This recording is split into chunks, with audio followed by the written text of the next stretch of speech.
Salvage and discovery. The derelict ship hung in the void, a twisted monolith of alien metals that gleamed with an unsettling luster despite centuries of cosmic radiation. Captain Maya Lin watched through the viewport of the UNSC Pathfinder as her ship approached the massive structure. The vessel dwarfed her exploration cruiser by at least 20 times. Its hull was pockmarked with impact craters and strange geometric patterns that seemed too perfect to be random damage. Final approach vector locked in, Lieutenant Kato reported from the helm station. Maintaining distance at 2 kilometers as ordered. Maya nodded. Begin full spectrum analysis. I want to know what we're dealing with before anyone sets foot on that thing. The discovery was a stroke of luck, or perhaps fate. The Pathfinder had been mapping gravitational anomalies in the Ta-Ceti system when their sensors detected the derelict vessel hidden within an asteroid cluster. Initial scans suggested it had been there for at least 300 years, but its technology was unlike anything humans had encountered in their 50 years of interstellar exploration. "Captain, you should see this," called Dr. Elena Volkov from the science station. Her voice held a mixture of awe and apprehension. "The material composition doesn't match any known element in our database. And there's an energy signature emanating from deep within the ship. Faint, but definitely active." Maya moved to Elena's station, studying the readouts. Life support. None that we can detect, but the ship's core systems appear to be in some kind of hibernation mode rather than completely dead. Commander Deshi Chen, Maya's executive officer, joined them at the science station. "The Arcturus Coalition will claim salvage rights the moment they learn about this," he said quietly. "Their patrol fleet is only 2 systems away." Maya's jaw tightened. Relations between the United Earth Federation and the Arcturus Coalition had deteriorated over the past decade. What began as a territorial dispute over mining rights had evolved into a Cold War, with both factions racing to acquire alien artifacts and technology. The Coalition had already weaponized several ancient technologies against Earth colonies on the Outer Rim. "Then we secure it first," Maya decided. "Prepare a boarding team. Full containment protocols." 4 hours later, Maya led the first team across the void between their ship and the derelict. Her magnetic boots connected with the alien hull with a dull clank that reverberated through her suit. 5 specialists accompanied her. Elena, 2 engineers, a xenolinguist, and a security officer.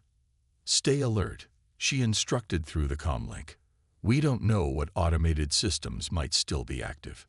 Finding an entry point proved challenging. The ship's design followed no recognizable pattern, with sections that appeared to fold into themselves in geometrically impossible ways. Eventually, they located what seemed to be an airlock, a hexagonal depression in the hull surrounded by concentric rings of an iridescent material. "I don't see a control mechanism," Engineer Tomas Rodriguez observed, running his gloved hand along the smooth surface. Elena approached with a scanner. "There's some kind of electromagnetic field beneath this panel. It might respond to." Before she could finish, the hexagon spiraled open with a hiss of escaping gas. The team instinctively stepped back, weapons raised. "Atmospheric equalization," Elena said, checking her instruments. "The internal environment is breathable, but I still recommend we keep our suits sealed." The interior corridors twisted in unnatural angles, illuminated by strips of bioluminescent material that pulsed in response to their movement. The gravity fluctuated as they progressed deeper into the vessel, sometimes increasing to nearly twice Earth normal, then lightening until they had to engage magnetic boots to avoid floating away.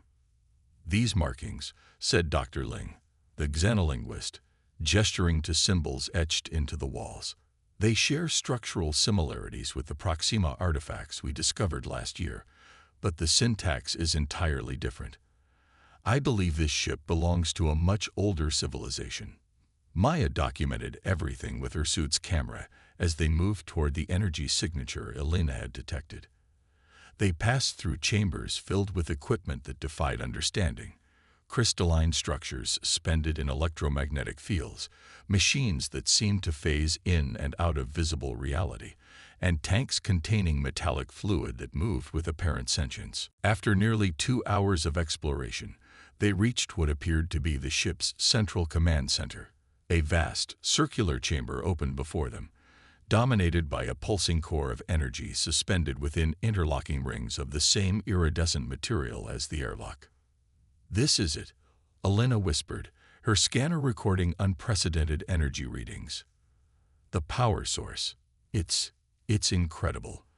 The energy density exceeds anything in our theoretical models." Commander Chen's voice crackled through their comms. "Captain, we're picking up approaching vessels. 3 Coalition warships just dropped out of FTL at the edge of the system." Maya cursed under her breath. "They must have detected our transmission to Earth Command. How long until they reach our position?" 20 minutes, maybe less if they push their engines."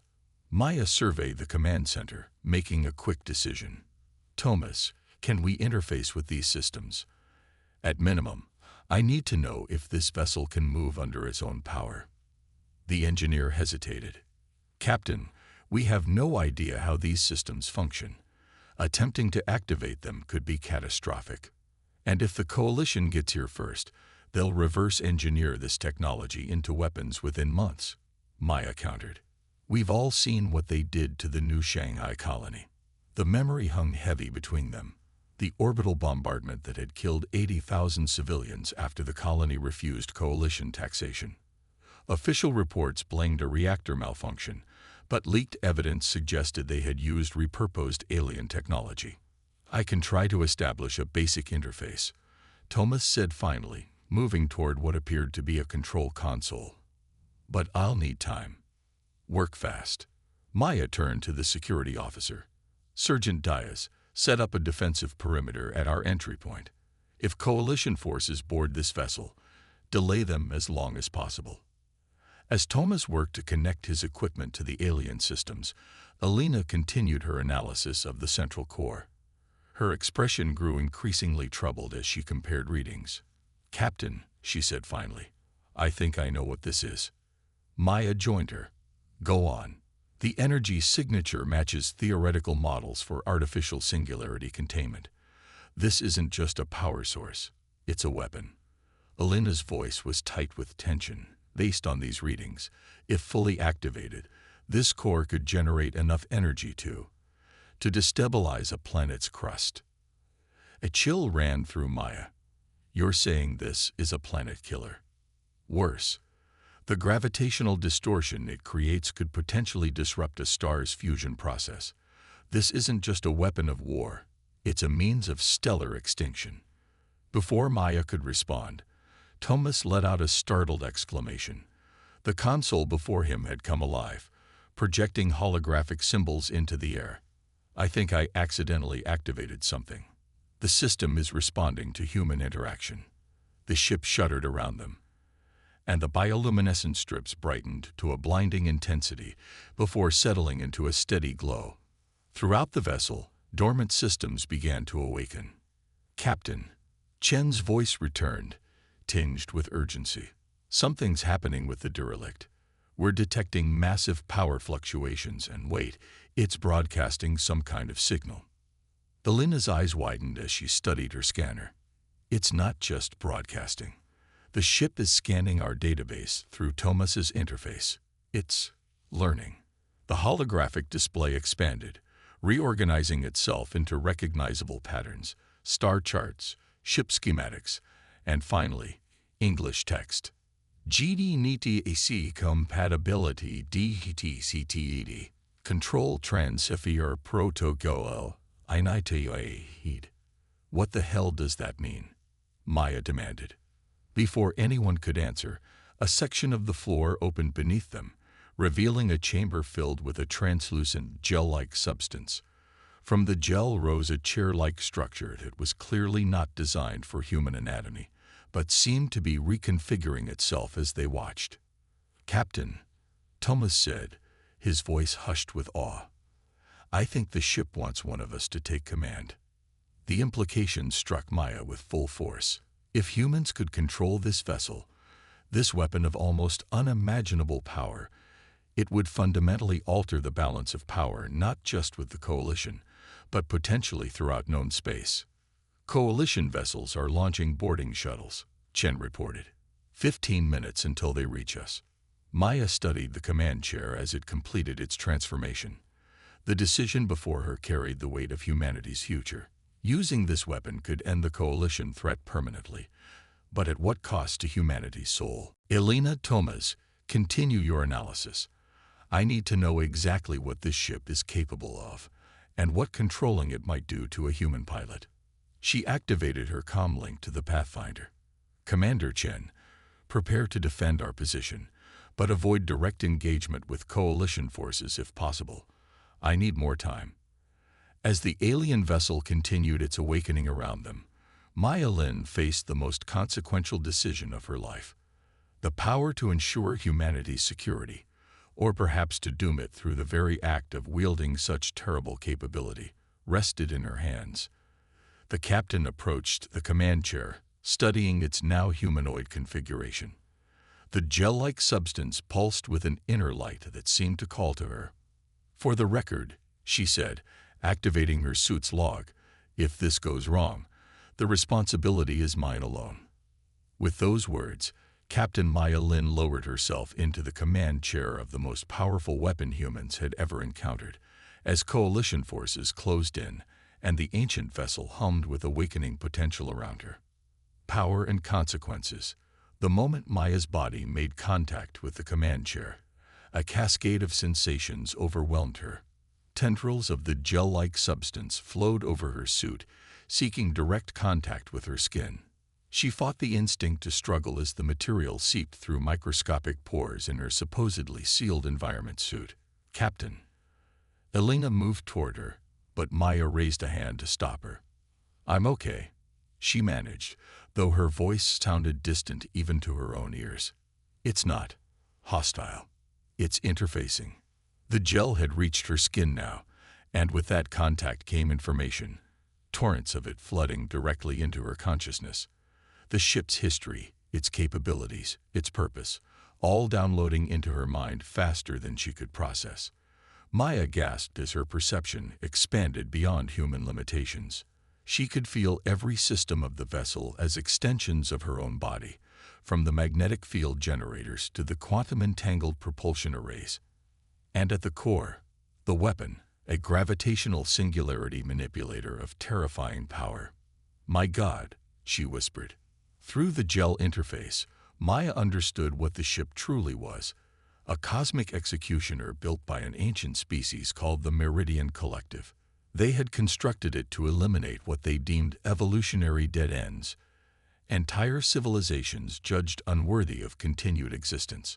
The ship had been used to extinguish 17 stellar systems before its creators vanished, leaving the weapon adrift in space for millennia. Most disturbing of all, Maya realized the ship had chosen her. Something in her genetic structure had triggered its reactivation protocols. Captain, your vital signs are fluctuating wildly, Elena said, scanner in hand. Whatever that substance is, it's altering your neural patterns.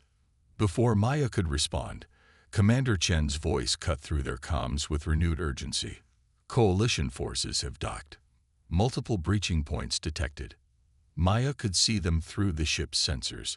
30 Coalition Marines in combat exoskeletons, armed with plasma cutters and pulse rifles, forcing their way through the hull at 3 different entry points. Sergeant Diaz and her small security team would be overwhelmed within minutes. I need to move the ship, Maya said, her voice eerily calm. Everyone, secure yourselves. Maya, wait. Elena protested. We don't know what activating these systems will do to you, or to the ship. But Maya was already merged too deeply with the vessel to hesitate. Through the neural link, she engaged the quantum propulsion system. The massive ship shuddered as engines dormant for centuries roared to life. Energy cascaded through conduits that spanned the length of the vessel. Coalition vessels are powering weapons, Chen reported. The lead Coalition warship, the ACS Indomitable, launched a volley of antimatter missiles toward them. Through the ship's sensors, Maya tracked their approach with preternatural precision. With a thought, she activated the vessel's defensive systems. A pulse of gravitational distortion erupted from the hull, catching the missiles and compressing them into superheated plasma that dissipated harmlessly against the ship's energy barriers. "They fired on us," Maya said, her voice hollow with the realization. "They're willing to destroy this ship rather than let Earth have it." Through the neural link, Maya could feel the weapon system pulsing at the core of the vessel, eager, almost hungry to be unleashed. With horrifying clarity, she understood she could tear the coalition ships apart at the atomic level with barely a thought. The temptation was overwhelming. "Captain Lin," a new voice broke through their communications, deep and commanding. "This is Admiral Zhao of the Arcturus Coalition. You are interfering with Coalition salvage operations. Stand down immediately, or we will be forced to take more decisive action." Elena and Thomas exchanged worried glances as Maya's expression hardened. "Admiral Zhao," Maya responded, the ship's communication systems amplifying her voice. "You fired on an Earth vessel without provocation. That constitutes an act of war." "That vessel is not Earth technology," Zhao countered. "You have illegally activated alien weaponry in Coalition space. This is neutral territory under the Proxima Accords. The Accords are obsolete. The future belongs to those with the courage to claim it." Zhao's voice dripped with contempt. "I will give you one final opportunity to surrender control of the vessel." Maya could feel the weapon's power building within the core, responding to her emotions. The neural interface was blurring the lines between her consciousness and the ship's ancient programming. Part of her, a growing part, wanted to unleash its full potential against the Coalition fleet. "Maya," Elena said softly, using her first name in violation of protocol. "Your neural patterns are synchronizing with the ship's command protocols. I think it's influencing you." Through the ship's external sensors, Maya watched as the Coalition vessels moved into attack formation. Their energy signatures indicated charge up of main weapon systems. "They're going to attack again," she said, more to herself than to the others. In that moment, Maya felt the full weight of command. The ship had chosen her, and now humanity's future might depend on her next decision. If she surrendered, the Coalition would weaponize this technology and eliminate Earth's colonies one by one. If she destroyed their fleet, she would save countless human lives. But at what cost to her humanity? The weapon pulsed again, eager for release. "All Federation personnel, return to the Pathfinder immediately," Maya ordered abruptly. "Captain," Thomas looked confused. "That's an order. I'm going to demonstrate this ship's capabilities to Admiral Zhao, but I want all of you clear before I do." Elena stepped closer, lowering her voice. "Maya, your neural patterns are becoming increasingly integrated with the ship's systems. If you use the weapon, I'm not certain you'll be able to maintain your human consciousness." "I know the risks," Maya replied. "Now go." Reluctantly, the team gathered their equipment and made their way back toward their entry point. Maya watched their progress through the ship's internal sensors, simultaneously tracking the Coalition fleet's weapon charging sequence. They would fire again in approximately 3 minutes. Once her team was safely aboard the Pathfinder, Maya opened a communication channel to both her ship and the Coalition fleet. "Admiral Zhao, this is Captain Lin. I am now in full control of this vessel, which I have designated the Arbiter. As a demonstration of its capabilities, I will not target your ships. Instead, observe." Maya directed the Arbiter toward a large asteroid at the edge of the cluster. Through the neural interface, she accessed the Singularity Manipulator, carefully modulating its power to the minimum effective level. A beam of concentrated gravitational distortion lanced from the ship toward the asteroid.